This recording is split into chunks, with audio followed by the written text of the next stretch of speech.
Inside this beautiful box, there's an even more beautiful watch. Let me show you guys.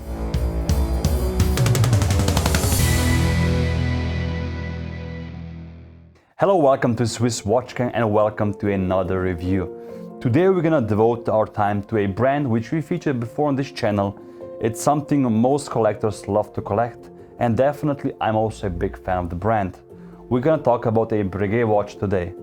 For some of you, the name Breguet sounds very familiar. Of course, he's the watchmaker amongst watchmakers. When you're collecting wristwatches, there's a few different lanes you can devote your money and time to.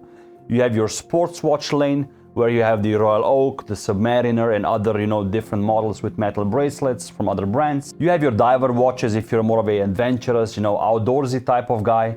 And you also can devote your time and life to dress watches. I think Breguet is a brand that can accommodate many of those different needs, especially in the dress watch department.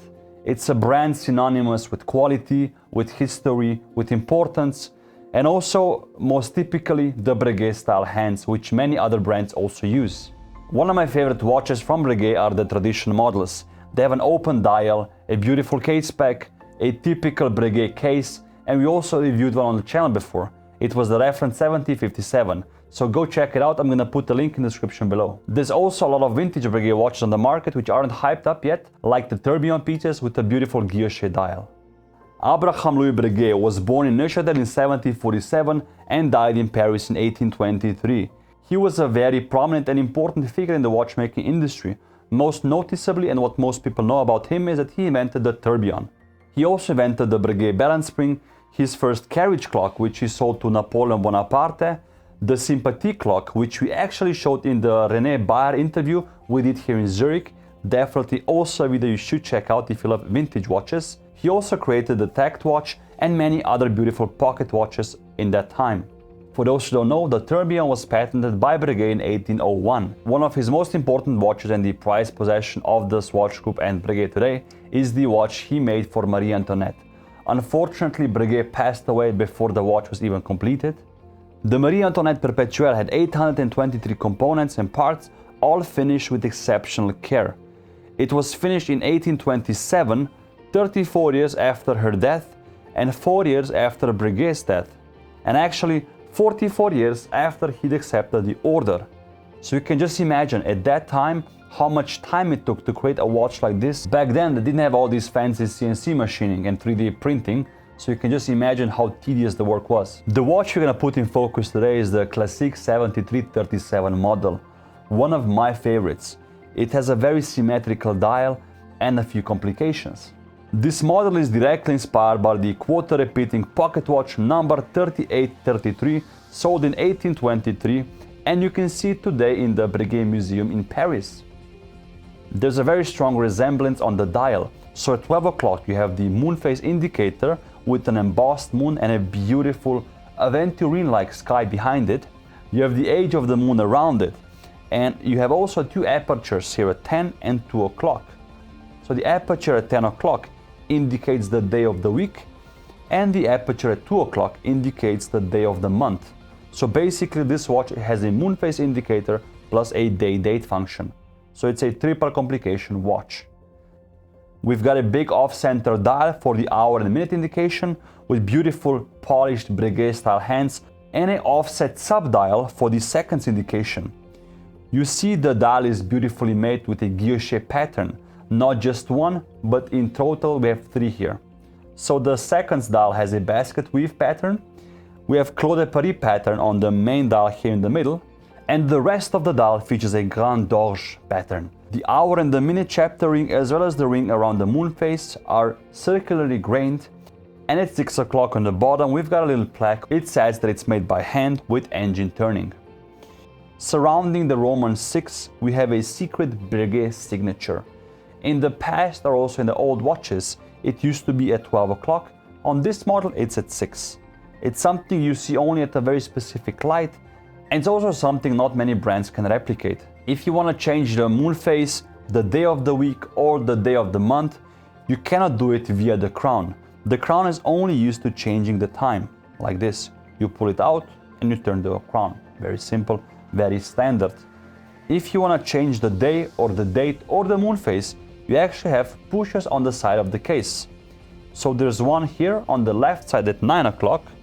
This one is used to change the day of the week. And now we have Sunday, Monday, Tuesday, Wednesday, Thursday, Friday, Saturday, and Sunday, of course. If you want to change the day of the month or the date, you have to use the pusher here at 5 o'clock. You basically press it in, and then you jump like this. So now we have the 17th, now we've got the 18th, 19th. And if you want to change the moon phase, you have to push the pusher here at 1 o'clock. And then the moon phase disc will move as well. This one jumps in very small increments. And like I said, the night sky is just beautifully decorated here. I think they did a really good job with the moon phase, the details, how embossed it is, and also the whole dial really works for me. What's also very typical for Breguet watches is the whole case actually. So on the side you have a coin edge, which is again typical for the traditional line and Breguet watches in general. This is something I really like, and I think it's an iconic look. The lugs are actually soldered onto the case, and then the residual material is taken off, so it looks just perfect. The lugs are actually straight and slightly curved at the end and highly polished. And as you can see, the strap doesn't have any regular spring bars, but it's actually screwed in, so the watch is more secure on the wrist. Or if somebody, God forbid, wants to snatch off the watch off your wrist, you'll be safer, or the watch will be safer. The bezel is very thin and polished and slightly curved as well, just to make the whole case design a bit more fluid. When I turn the watch around, you'll see how beautiful the case back is as well. The first models of this watch had a closed case back, but I'm really happy that Breguet decided otherwise and that they opened the whole thing up. As you see, the 18 karat white gold case back features a few inscriptions, Swiss made, reference number, the model number, and also a few marks for the case material. And around the opening of the case back, there's also a rose engine guilloche pattern, which again is beautifully in line with the dial. The movement inside is the calibre 502, or in this case the 502 SQE1. It's actually the ultra thin Frederick Piguet calibre 71, a widely used caliber, which also we showed once before in my review of the Urban Jurgensen perpetual calendar reference number 2. The other watch had a yellow gold rotor. This one features a 22 karat, also guilloche patterned winding rotor. The barrel, as you can see, is opened, so you can see if the watch is fully wound or not. Also a nice feature. And across all the bridges surrounding it, we have a gorgeous Côte de Genève decoration. I think having a Côte de Genève decoration in a dress watch is something very self-explanatory. I think it's the classical look. I definitely prefer it, but also in the market you have different finishes, so this is not the only one. This is a 236 component movement, super thin, and it features a flat silicone balance spring. It has 45 hours of power reserve and it beats at 3 Hz. 3 Hz is 21,600 vibrations per hour. The edges of the movement are finely beveled, and it's on par with the watch in this price category. I think this is one of the most romantic and beautiful buckles I've seen so far. The Breguet logo and the font is just gorgeous. It's made in 18 karat white gold like the case is, beautifully polished, and I just love how this looks. What's also nice to get on a dress watch, I think, is a double deployant clasp, so it's more secure on the wrist. You can open it up with these 2 buttons on the side and it just pops open. From the side you can see how slim the profile of this watch is because of the movement inside, and although it has a triple complication, it still manages to be 9.9 millimeters thin. Turning the wrists around, you can see how this watch fits my 18.1 centimeter wrist size. The diameter is actually only 39 millimeters, which I think is perfect for a dress watch. Lug to lug, we measure 47.6 millimeters, so I also think smaller wrists can wear this watch with no problem.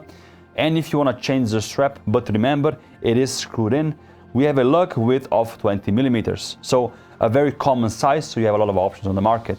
I really like this classical look the watch has on the wrist.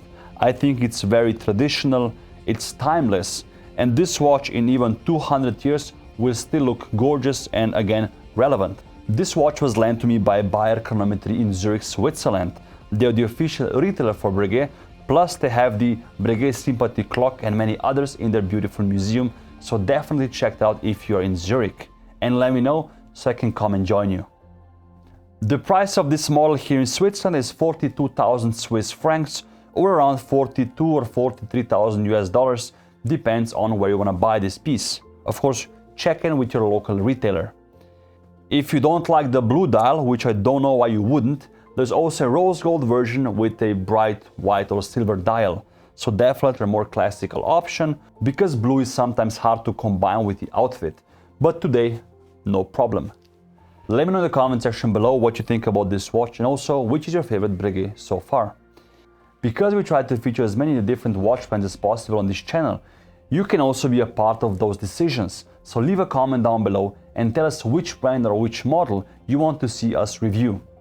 Like and subscribe, share this video with somebody who likes Breguet watches or dress watches in general. Thank you guys for watching, and as always, I'll see you next week.